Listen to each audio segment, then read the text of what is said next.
বাংলাদেশ বেতার খুলনা খবর পড়ছি রুমানা মুস্তফা। দেশে আজ বিশ্ব লিভার দিবস পালিত হচ্ছে। লিভারের রোগ সম্পর্কে সচেতনতা বৃদ্ধিতে প্রতি বছর দিবসটি পালিত হয়ে থাকে। এবছর দিবসটির প্রতিপাদ্য হচ্ছে সুদীর্ঘ অভ্যাস শক্তিশালী লিভার। বিশ্ব স্বাস্থ্য সংস্থার তথ্য অনুযায়ী প্রতি বছর বিশ্বে প্রায় 20 লক্ষ মানুষ লিভারের সমস্যায় মারা যায়। লিভার সিরোসিস, লিভার ক্যান্সার এবং হেপাটাইটিস বি এবং সি এর প্রধান কারণ। পরিবেশ, বন ও জলবায়ু পরিবর্তন বিষয়ক প্রতিমন্ত্রী ড শেখ ফরিদুল ইসলাম বলেছেন, খেলাধুলা প্রসারে ইতিমধ্যে সারা দেশের সকল মাঠ উদ্ধারের প্রক্রিয়া শুরু করেছে সরকার। দেশের 10টি জেলায় 10টি ক্রীড়াপল্লী করার উদ্যোগ নেওয়া হয়েছে, যার একটি বাগেরহাটের মোংলা খুলনা মহাসড়কের পাশেই তৈরি করা হবে। এতে এলাকার ছেলেমেয়েরা খেলাধুলায় নিজেদেরকে নিয়োজিত করে জাতীয় ও আন্তর্জাতিক পর্যায়ে প্রতিযোগিতা করে সুনাম অর্জন করতে পারবে। তিনি গতকাল বাগেরহাটের মোংলা কেন্দ্রীয় ঈদগাহ সংলগ্ন বালুরমাঠ ক্রিকেট গ্রাউন্ডে 6 দলীয় ক্রিকেট টুর্নামেন্টের উদ্বোধনকালে প্রধান অতিথির বক্তৃতায় একথা বলেন। প্রতিমন্ত্রী বলেন, আমাদের নতুন স্লোগান হল খেলা হোক পেশা, পরিবার পাক ভরসা। খেলাধুলার প্রসার ঘটাতে পারলে মাদকমুক্ত মোংলা গড়তে আমাদের আর বেগ পেতে হবে না। মাদক ও অপরাধমুক্ত সমাজ গড়তে খেলাধুলার বিকল্প নেই। মোংলার তরুণ প্রজন্মকে দক্ষ খেলোয়াড় হিসেবে গড়ে তুলতে এই ধরনের টুর্নামেন্ট গুরুত্বপূর্ণ ভূমিকা পালন করবে। উপজেলা নির্বাহী কর্মকর্তা, মোংলা রামপাল সার্কেলের সিনিয়র সহকারী পুলিশ সুপার, উপজেলা বিএনপি সভাপতি ও সাধারণ সম্পাদক সহ স্থানীয় গণ্যমান্য ব্যক্তিবর্গ, ক্রীড়া সংগঠক এবং হাজারো ক্রীড়ামোদী দর্শক সময় উপস্থিত ছিলেন।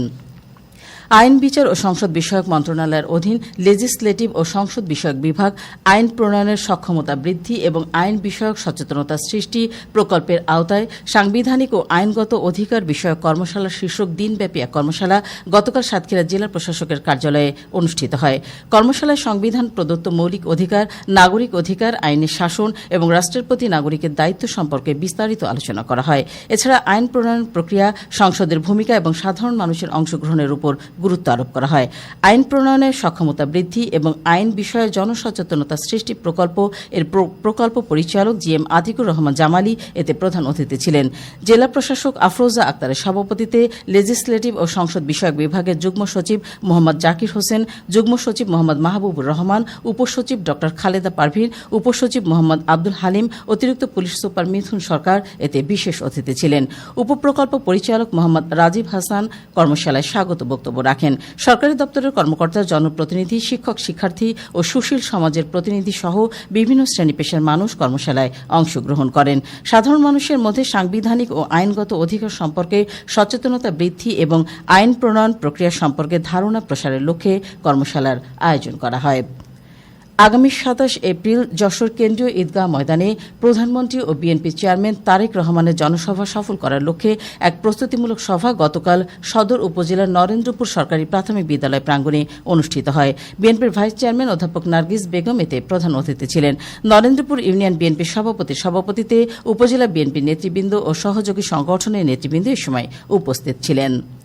একটি বেসরকারি সংস্থার উদ্যোগে গতকাল যশোর চৌগাছা উপজেলার পাতিবিলা ইউনিয়নের 50টি দরিদ্র পরিবারের মধ্যে টিউবওয়েল বিতরণ করা হয়। পুরাহুদা মাধ্যমিক বিদ্যালয় প্রাঙ্গণে আয়োজিত এক অনুষ্ঠানে সংসদ সদস্য মোসলে উদ্দিন ফরিদ প্রধান অতিথি হিসেবে এসব বিতরণ করেন। বিদ্যালয়ের প্রধান শিক্ষকের সভাপতিত্বে এবিসিডি কলেজের অধ্যক্ষ, সিংহঝুলি আলিম মাদ্রাসার সহকারী অধ্যাপক এবং সংস্থার এক্সিকিউটিভ সহ গণ্যমান্য ব্যক্তিবর্গ এ সময় উপস্থিত ছিলেন। চুয়াডাঙ্গার দামুড়হুদা উপজেলার নাটুদা ও কুডুলগাছি ইউনিয়নে গতকাল পানিতে ডুবে 2 শিশুর মৃত্যু হয়েছে। স্থানীয় সূত্রে জানা যায়, নাটুদা ইউনিয়নের বোয়ালমারি গ্রামে নানা বাড়িতে বেড়াতে এসে পানিতে ডুবে একজন এবং বাড়ির পাশের পানি ভর্তি একটি গর্তে পড়ে অপর একজন শিশু মারা যায়। একটি ভ্রাম্যমাণ আদালত গতকাল সাতক্ষীরার শ্যামনগর উপজেলার নূরনগর এলাকায় অভিযান চালিয়ে বাগদা চিংড়িতে ক্ষতিকর জেলি পুশ করার অপরাধে এক ব্যবসায়ীর কাছ থেকে 50,000 টাকা জরিমানা আদায় করেছে। পরে জব্দকৃত চিংড়ি জনসম্মুখে আগুনে পুড়িয়ে বিনষ্ট করা হয়। উপজেলা সহকারী কমিশনার ভূমি ও নির্বাহী ম্যাজিস্ট্রেট রাশেদ হোসাইন এ অভিযানের নেতৃত্ব দেন।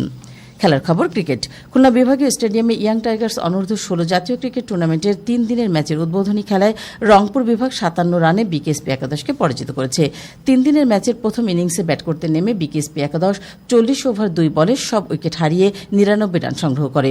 জবাবে রংপুর বিভাগ অনূর্ধ্ব 16 ব্যাট করতে নেমে 83 ওভার 2 বলে সবগুলো উইকেট হারিয়ে 244 রান করে 145 রানে এগিয়ে যায়।